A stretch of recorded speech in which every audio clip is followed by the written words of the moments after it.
Welcome to a special MeidasTouch Legal AF interview of Judge Michael Luttig. I can't think of a better time to have Judge Luttig back on our show than to follow up on his last appearance with us, to talk about the Anderson decision, the recent decision by the United States Supreme Court, whether you want to call it a 9-0 vote or something else, to find that 14th Amendment Section 3 doesn't say what it says.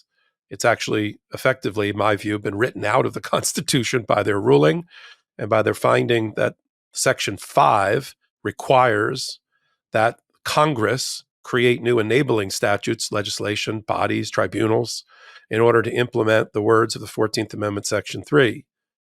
I want to talk to Judge Luttig about that, what he saw from the oral argument forward, the way that the decision was written, the concurrences, and then we're going to take it further. What does it mean for the future of an insurrectionist potential presidential candidate, whether named Donald Trump or not? And what is the procedures then that would have to be implemented by Congress, in order to effectuate the language of the framers of and the drafters of the 14th Amendment in Section 3? And think about that and use that lens to talk about the April 25th, last day, last session of oral argument for this term with the United States Supreme Court. And what does he think that last ruling means for the one that'll be coming up sometime in, we assume, in May or June? And then I want to use the opportunity that we have Judge Luttig here to talk about some of the things that we are observing that are going on with Judge Cannon in Mar-a-Lago espionage obstruction case against Donald Trump. Just recently had an Air Force National Guardsman sentenced to 16 years for an espionage violation for doing a lot less than Donald Trump has been indicted for down there. But we have some peculiar, interesting, odd, I'll say it, rulings by Judge Cannon. They started before the indictment even came out with her interference in the investigation, and now with some new decisions that she's about to make about witness disclosure, including grand jury witness disclosure on the public docket. And I want to get Judge Luttig, who was a longtime member of the Fourth Circuit Court of Appeals, I want to get his sort of view off the cuff about Jack Smith's next move, should she make this error, taking it up to the 11th Circuit, and what he should ask for. And again, I can't think of somebody better to have with us at this moment in time. Yes, a former federal appellate judge, a conservative, a Republican, a member of the Federalist Society, on the board of the National Constitution Center, but more than that, constitutional scholar of the First Order, a patriot who just cares about getting it right and getting the relationship between the three branches of government, the people of the United States, and the Constitution just perfectly right. I wished I was interviewing him as a member of the United States Supreme Court, where he's often touted as being on many, many short lists. But for us, we have him here as our guest on Legal AF, Judge Michael Luttig. Thank you for being with us. Thank you, Michael. It's a real pleasure to be with you this afternoon. Yeah, we had you before. We were honored to have you before to talk about what you thought based on the briefing, the airtight analysis that came out of the Colorado Supreme Court in their decision to find both Donald Trump was an insurrectionist through a trial process. It wasn't just something they got up one morning and considered. And then having the oral argument, which went south quickly on what we thought was the proper analysis, with Judge Roberts, for instance, immediately. That's why you can see his hand all over, in my view, the hand all over the decision, where he said, well, every other part of the 14th Amendment and the Civil War amendments was about restraining state power. Why would we be empowering states to make a major decision about who can be the president of the United States in a federal office? I said, oh, here we go. Once he went down that road, although there wasn't a lot of discussion about Section 5, I thought our goose is cooked here. So I want to get your view of what happened with Anderson. What's your view of the decision by the majority, the 5 in the majority, the 9 for at least finding that Colorado, a state, cannot take a federal officer candidate off the ballot, and how the majority went even further than that and its implications? Then we'll turn it into the immunity discussion. Well, Michael, the decision was remarkable, even astonishing in every single respect. This was arguably one of, if not the single most important constitutional and political case before the Supreme Court since Congress created the Supreme Court, I believe, in 1789. And of course, going into the argument, that's what all of America believed the case to be. The story of the decision really began the day of argument. There was a 2-hour argument back in February, on February 8th, I believe. And that was the most remarkable argument that I've ever heard in the Supreme Court of the United States for this reason. In the entire 2 hours of argument, the court barely asked any question about any of the 5 momentous constitutional questions that it had to decide in order to decide the issue that was presented in the case, namely whether the former president is disqualified under the 14th Amendment from holding the presidency in 2024. It was so remarkable that the preponderance of the probative questions by the court were leading questions to the former president's lawyer, Jonathan Mitchell. And as I was listening to the argument, what I heard was that in every single instance in which a member of the court asked Mr. Mitchell a leading question, suggesting that the member's question proved that the former president was not either subject to disqualification or was not disqualified at all, Mr. Mitchell responded to the questioner by saying something to the effect that, well, actually, Your Honor, that's not correct.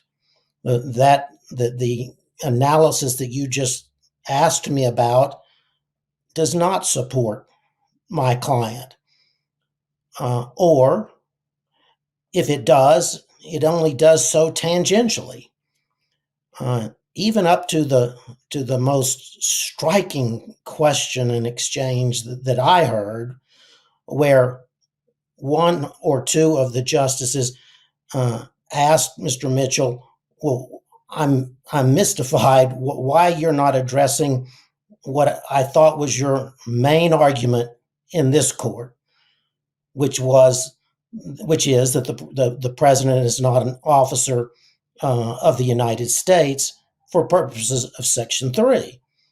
And Mr. Mitchell answered that question in the following way. Your Honor, actually, that is not our main argument. And it's not our main argument because we understand that that's a difficult argument for my client to make. Now, so what was crystal clear to everyone in those 2 hours was that the Supreme Court never intended to decide the question presented to it. Not that day, not the day of decision a couple of days ago, not ever. So what did it do? It searched in vain, in my view, for a way to decide the case dispose of the case, I should say, without ever deciding any of the major constitutional questions presented. And it seized upon the one that that represented the per curiam opinion, though, very importantly, only the opinion of a majority of 5, not the remaining 4 justices who concurred in the per curiam, but concurred only in the result, not the reasoning or the thinking that was laid out in the per curiam opinion. Again, all of this is absolutely extraordinary, Michael, for what was to be a landmark decision by the Supreme Court of the United States. Again, in quick summary, a very short per curiam opinion. There was no named author of this opinion. Per curiam opinion that the result of which commanded 9 votes, but the reasoning of which commanded only 5 votes. And then, perhaps the most extraordinary aspect of this per curiam opinion is that the 5 justices, majority of the court, in the per curiam opinion for the 9, went ahead and decided a handful of momentous constitutional questions that were not even presented by the case and that were not necessary of decision given their narrow holding. And it decided that handful of momentous constitutional questions in such a way that not only is it clear that the former president will never be disqualified under Section 3 of the 14th Amendment, no person in the future who engages in an insurrection or rebellion against the Constitution of the United States will be disqualified under Section 3 of the 14th Amendment. That, in effect, the Supreme Court, a majority of the Supreme Court, annulled or nullified Section 3 of the 14th Amendment. And Section 3 of the 14th Amendment is the Constitution's safety net for America's democracy. Yeah, I want to talk through that with you now. And I agree completely with that analysis, because the other provisions of the 14th Amendment that, and I'll just call it out, I think Justice Roberts wrote most of this, or at least somebody aligned with him. The other provisions of the 14th Amendment, I get that Section 5 requiring Congress to pass enabling legislation or take other steps to ensure that the policy decisions and the law that's in the Constitution is abided by and is effectuated. I get that, and that's why you have, things about voting rights and things about disenfranchisement, because so that the newly freed, now Black Americans have the protection of the 14th Amendment through other legislation. I understand that. But I agree with you. The 14th Amendment, Section 3, on its face, has always been self-affecting. You don't need any enabling. You don't need something in the Code of Federal Regulation in order to disqualify someone. What they latched onto, in the opinion, I want to get your opinion on this. But one side note, just for full disclosure, Mitchell clerked for you at one time, didn't he? He did, Michael. Yeah, just want to be clear. Yeah. So if you know from whence you speak, right from the beginning, the language that the Supreme Court chooses, of course, has great import. And right in the beginning, I knew we were in trouble on the first page when they said that the respondents, these voters whom we refer to as the respondents, contend that after former President Trump's defeat, he disrupted the peaceful transfer of power by intentionally organizing and inciting a crowd. That's not what happened. A court of competent jurisdiction, after hearing evidence, determined that he participated in an insurrection. They just don't like that as the tribunal or the power to do it. And here's the inconsistency. I want to see what you thought about it. I don't know how they could possibly hold these two competing ideas in their minds at the same time. How could it be okay, as they say in the opinion, for a state to disqualify a state office holder or candidate who participated in insurrection from their ballot, but not a federal one because of Section 5's requirement, in their view, that there be additional congressional legislation? Well, what happened to the state doesn't require it, the additional congressional legislation? And what is the additional congressional legislation? Are we now, the new Congress, going to have to set up tribunals? Are they going to have to set up congressional courts? Are they going to now have to delegate to the Department of Justice and the federal courts the power to try this? What is the next thing? Because we got to know, for the next Congress to know how to now write back in to the Constitution the safety net that you said, that, which I agree with, they just wrote out. Michael, there were compounding errors beginning with the first paragraph that you just recited. And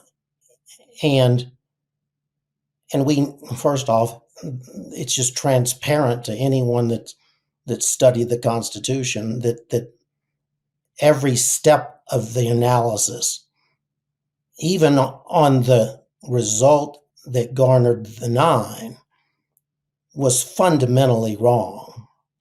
But to address your questions first, Section 5 is permissive. It doesn't say that Congress shall legislate appropriately to enforce Section 14. Amendment 14th Amendment. It says Congress may.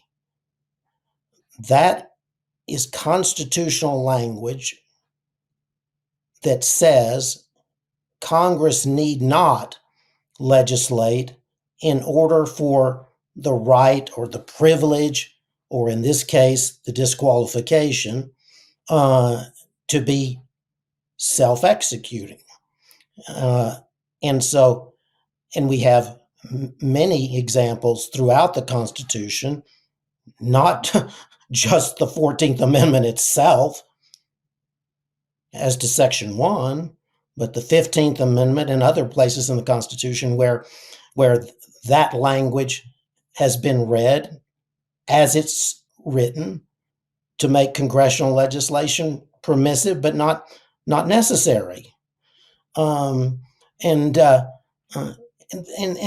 you cascade down to the holding under the 14th Amendment as you've described it, namely that the court held that Section 3 was intended as a limitation on the states, and a limitation that prevented them from disqualifying from their ballots, the primary ballots, and presumably also the general ballot, Michael, though I'm not certain of that.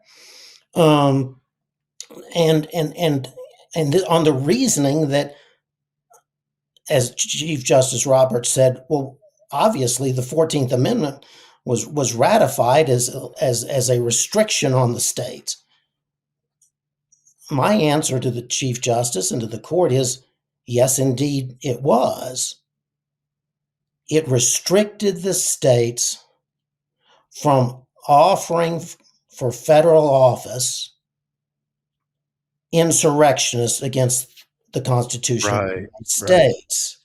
So, in other words, the Supreme Court turned the 14th Amendment on its head and against the Section 3 facial and textual allocation to the states of the power to disqualify under the 14th Amendment, not just state officials, but federal officials as well. That is so perfectly put, Judge, and I haven't heard anybody else, even in your other interviews, talk about that.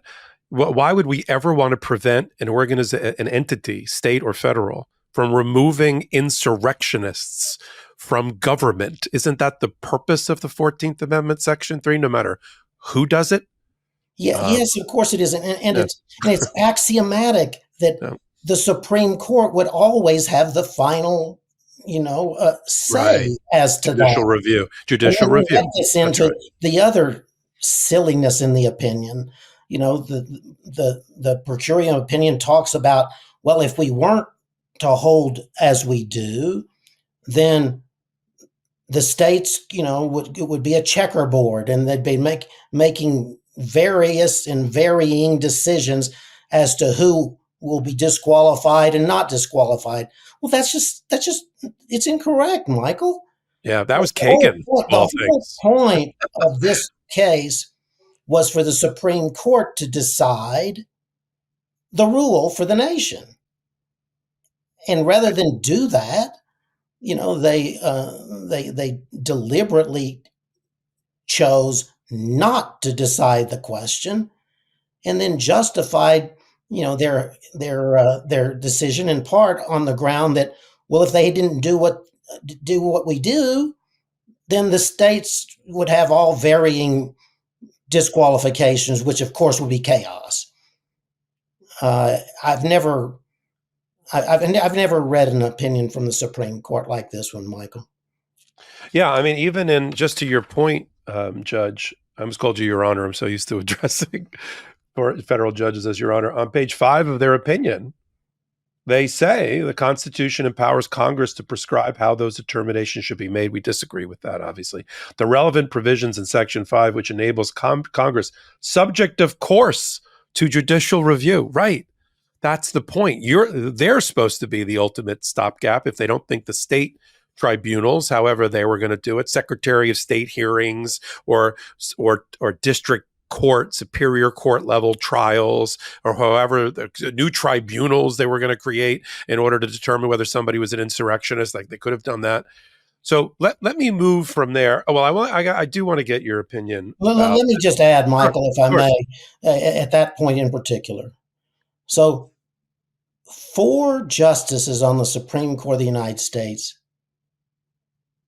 disagreed with that single most fundamental holding by the majority, namely that congressional legislation is the only avenue for enforcement of Section 3 of the 14th Amendment. Now, there are several others. So we know at least one that the 4 so-called concurring justices were referencing, and that is a federal claim brought in federal court and ultimately decided by the Supreme Court of the United States. That, of course, has always been a second avenue, second to proceeding through the state process to the Supreme Court. And in dicta, pure dicta, 5 members of this court decided that most fundamental question of constitutional law, in a per curiam opinion from which 4 members of the court had to actually dissent. John Marshall. And those 4 said, as you know, yeah, as to that, there is no support whatever for that particular holding of the majority. Just to nerd out for a minute, John Marshall must be spinning in his grave. It would be the equivalent of John Marshall in Marbury versus Madison, instead of saying that the United States Supreme Court is going to be the final arbiter of whether something is constitutional or not, instead saying we need to go back to Congress for Congress to tell the court how to interpret the Constitution. I mean, for me, it's that equivalency. It's you're and you're very, very close. But in this instance, you're exactly right for this reason. The one thing that we know, notwithstanding the Supreme Court's decision a couple of days ago, is that only the Supreme Court of the United States of America can determine who is disqualifiable under the 14th Amendment. But this opinion put that in the hands of the Congress of the United States. So, as you were saying, in that specific way, that has Chief Justice John Marshall rolling over in his grave. Yep. What did you think, Judge, about this peculiar 2-paragraph concurrence by Amy Coney Barrett, which was almost like an ad for the Supreme Court? And this was this line in particular, which I thought, for me, my eyes almost popped out of my head for, I think you'll know, obvious reasons. The court has settled a politically charged issue in the volatile season of a presidential election, particularly in this circumstance. Writings on the court should turn the national temperature down, not up. Politically charged issues and rhetoric being turned up or down by a Supreme Court. What did you make of that? Well, I don't even know what to say, Michael. I mean,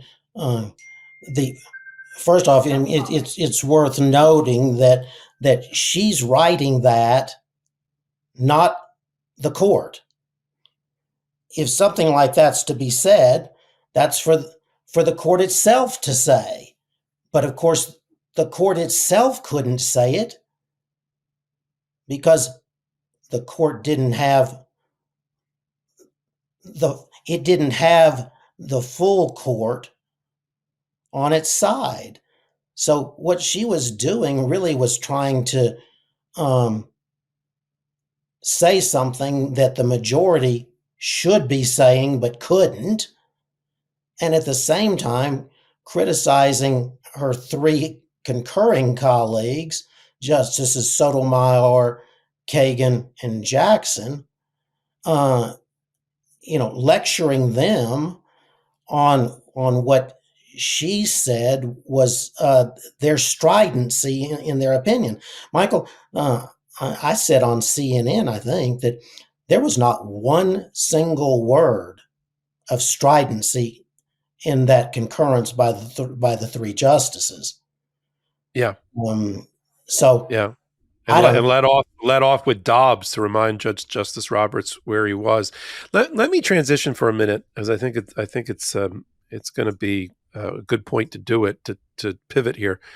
Now that you saw the lineup for the majority, the per curiam, the way the oral argument went, and the things that they've lit on to reverse engineer to get the result that they wanted here in this opinion.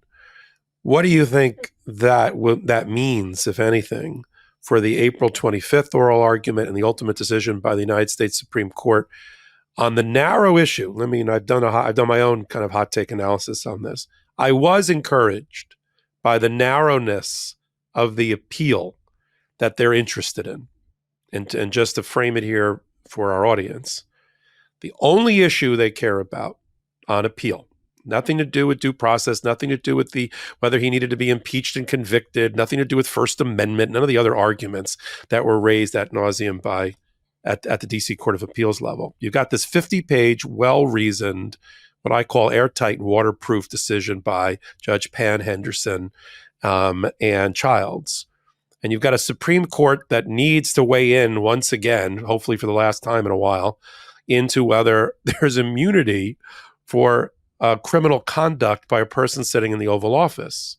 The only question that they want to hear about is whether a former president can use immunity about official acts while he was in office. And that wasn't, as we all know, that those words were chosen with care. And for me, I thought that was encouraging, because if those are the only 2 points that out of the entire decision rendered by the DC Court of Appeals that they want to, loose ends that they want to tie up I think that means he's going to lose, because they either find that a former president can't use it, much the way that, Judge Pryor of the 11th Circuit found that a former federal officer can't use the removal statute, which we never heard in 270 years before in a decision. And they're going to make that distinction that Judge Henderson was so concerned about in the oral argument between ministerial and official and unofficial, and say, yeah, we're going to announce it. If you're a former president, you can't use it, and or if you were a president doing official acts, you can't be indicted for them. But for things outside the outer boundaries of that, you can be. What did you make of how they're going, how the narrowness of the appeal? Call me crazy, what I thought about it, and what you think now, we've got a test run, a dress rehearsal here with the Anderson ballot case, an insurrection case. I happened to be on the set at MSNBC speaking to Nicole Wallace when the news came that the Supreme Court had taken the case.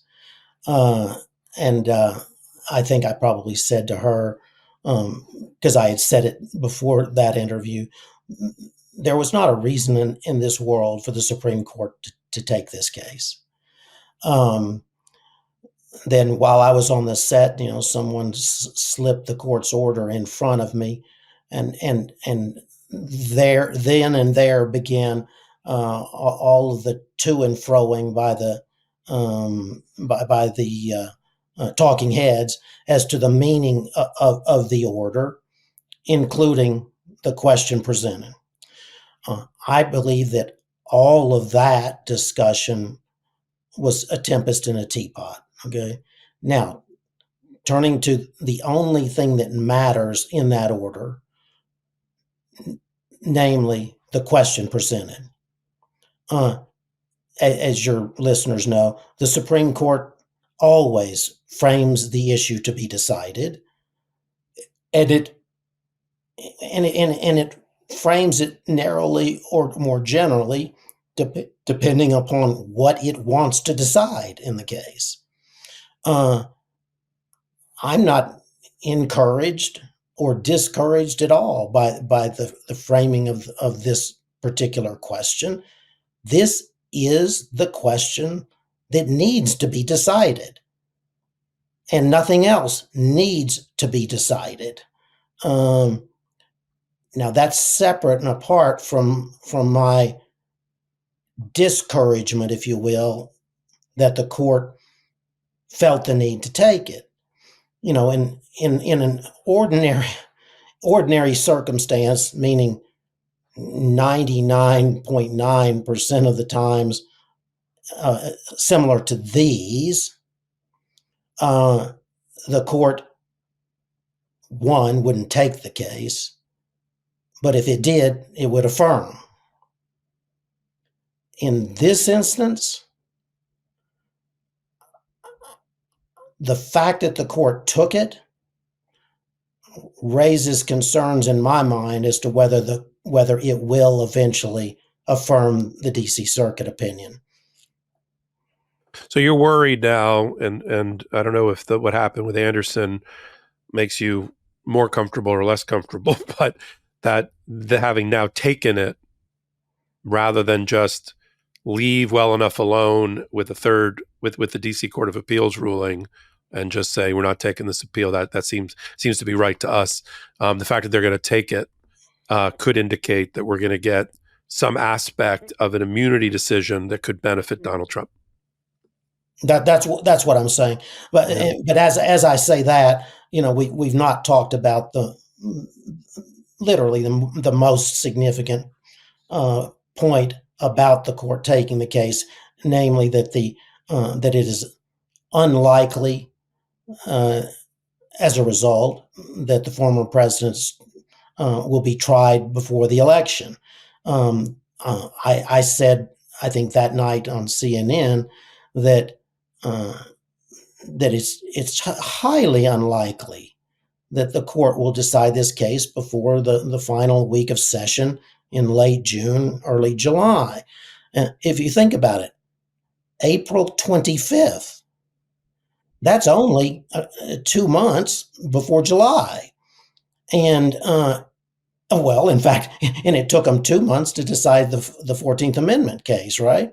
Yeah. And but in any event, once the court has taken this kind of case, it's really incumbent upon it to produce an opinion for the nation that's worthy of the nation. Yeah. It did not do that in Anderson against Trump. Uh, it, it simply must do that in this case. Lest suffer its reputation suffer legitimately in the eyes of the American people. But on the timing, so regardless, but let's assume July 1st. Well, Judge Chutkan has said earlier that Donald Trump needs 88 days. So let's call that 3 months. So that means the trial at its earliest would be held beginning the first week in October, 4 weeks before the election. And the trial is expected to take 2 to 3 months. So it's not going to be completed until after the election, if it's even started before the election. Most notably, if the trial could start the first week in October, that presents a very, very difficult question for Jack Smith. We can take judicial notice of the fact that Jack Smith doesn't want to begin the trial of the former president on October 1st, 4 weeks before the presidential election of 2024.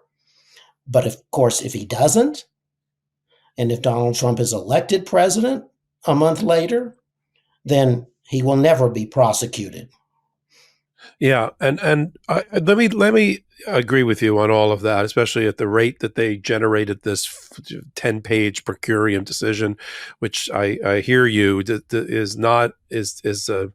not cover themselves with any glory in how with the American people, and they'll have to do better with the next decision, and it will take them inevitably longer. And then you're right, we're out of time there.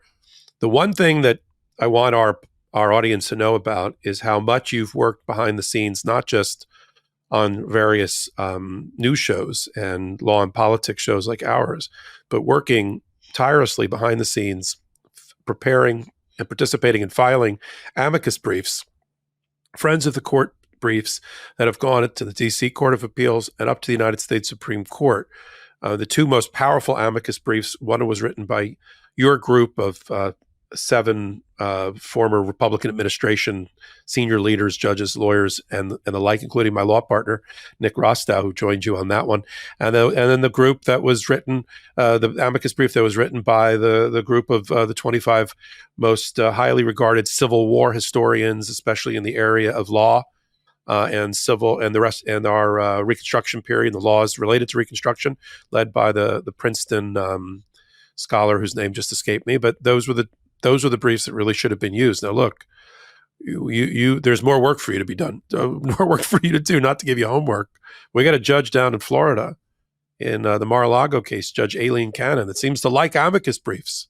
Now, the two that she's got in front of her, one arguing that Jack Smith, that's what they call him, not special counsel Jack Smith. Jack Smith has no power. He was illegally appointed. He's unconstitutionally operating as a prosecutor whose budget was not properly approved through the appointment clause, and Biden didn't appoint him. The Department of Justice did. And she thought that was very interesting. It would be helpful to her in her decision-making. She granted the amicus on her paperless order. And she also took another amicus from Stephen Miller, who used to be in the Trump administration, who's about as right MAGA as you possibly can think of, attacking the National Archive. And so I looked at the docket. There aren't any more amicus briefs. Somebody has to help guide her and take in these amicus briefs. And, the Biden administration has decided, I guess because he's also candidate Biden, running for re-election, and his opponent is the one that has all these issues. Like, they stayed on the sidelines during the Anderson case. The Solicitor General, the 10th Justice, did not take a position, did not file a brief. I'm hoping she'll do something and they unleash her for the immunity case. Because it troubles me that Joe Biden feels, and the Solicitor General feels, this the optics of it look bad. We don't want to take a position when they play an important role in Supreme Court decision making. And I don't think we should be abdicating that. But on the Mar-a-Lago thing, I sort of leave it on this. We got a judge there, brand new, in a relatively rural division of the Southern District of Florida. I practice in Florida. Judge Aileen Cannon, she'd only been on the bench for a year. Most of that was COVID time, and she'd had very few trials. Of course, nothing to do with Espionage Act, SEPA, or obstruction of justice against a former president. Nobody's prepared for that, but she certainly is not. She got reversed twice by the 11th Circuit Court of Appeals prior to the indictment, when she tried to interfere with the prosecution and investigation of Donald Trump and the execution of the search warrant, and was pretty handily admonished by the 11th Circuit. And now looks like she's about to make a decision, looks like to be the wrong one, about the release of the names of witnesses, including grand jury protected witnesses, secret protected witnesses, on the public docket, and on a motion for reconsideration indicated that she's inclined to make the Jack Smiths of the world reveal these witnesses. They're going to take her up on an appeal, citing clear error and manifest injustice. And now it's back in front of the 11th Circuit again. Another recall for a sitting trial judge on the same case. Do you think that Jack Smith should ask for her removal? And do you think the 11th Circuit would grant it and replace her on the case? Michael, I'm just hearing the details of this. I've not followed that case at all, frankly. I didn't know until just now even what the issue is, though I'm familiar with the past instances involving her trial of this matter. It's exceedingly difficult to remove a trial judge from a case. Exceedingly difficult. It is only done for the most egregious and in deliberate, quote, judicial misconduct. I put that in quotes because judicial decisions can be so egregious and so numerous that it could justify removing the judge from the case. I can't say at this point whether there's been a sufficient pattern of egregious judicial misconduct to warrant a removal of the case. I doubt it. But I will address, your question about Jack Smith. And he doesn't need my advice. He knows this, especially after having asked the Supreme Court to expedite the immunity case. That it would be a momentous decision by him to ask that she be removed from the case. I'm not in a position to say whether that would be justified. I'm just saying to your audience that it would be one of the most important prosecutorial decisions in this case or in any other like case to ask that the trial judge be removed. It would have to be beyond compelling in order for the judge to be removed from this case at this point. Let me go back because you before you turn to this case, you were talking about the fact that the Solicitor General of the United States did not express her views to the Supreme Court on the 14th Amendment case. I actually said publicly that I believe that the Supreme Court itself had an affirmative obligation to ask for the views of the United States. And I said the Solicitor General has an affirmative obligation to provide the views of the United States on those issues, whether or not asked by the Supreme Court. I believe that it was, an abdication of responsibility by the Solicitor General. I'm not going to comment on the Supreme Court. For the Solicitor General not to provide the views of the United States. Now, obviously, she works for the President of the United States, and it's likely that the question was raised and discussed at the White House. That would not have been inappropriate, and so it may be that she was asked not to participate. That's of no moment to me. I believe that the United States of America, through the Solicitor General, had an affirmative obligation to provide the views of the United States in the disqualification case. Totally agree with you on that one. I don't think we can make that mistake again. I think it would be a mistake for the U.S. to be silenced. The United States Supreme Court likes to hear from the 10th Justice. They have a role to play, and they have a position that needs to be taken on behalf of the people, and I hope that doesn't happen again. Judge Luttig, you're a voice that needs to be heard right now on every outlet possible, and I am so honored that you have chosen to spend your time with us here at Legal AF at that intersection of law, politics, and justice, giving us your analysis and your view from a vantage point that is unique and important and resonates with our audience. And I thank you again for being with us, Judge. Thank you so much, Michael. It's a pleasure. Thank you. We'll see you again. This is Michael Popok from Legal AF signing off on this special interview of Judge J. Michael Luttig, talking about all things constitutional law and the presidency.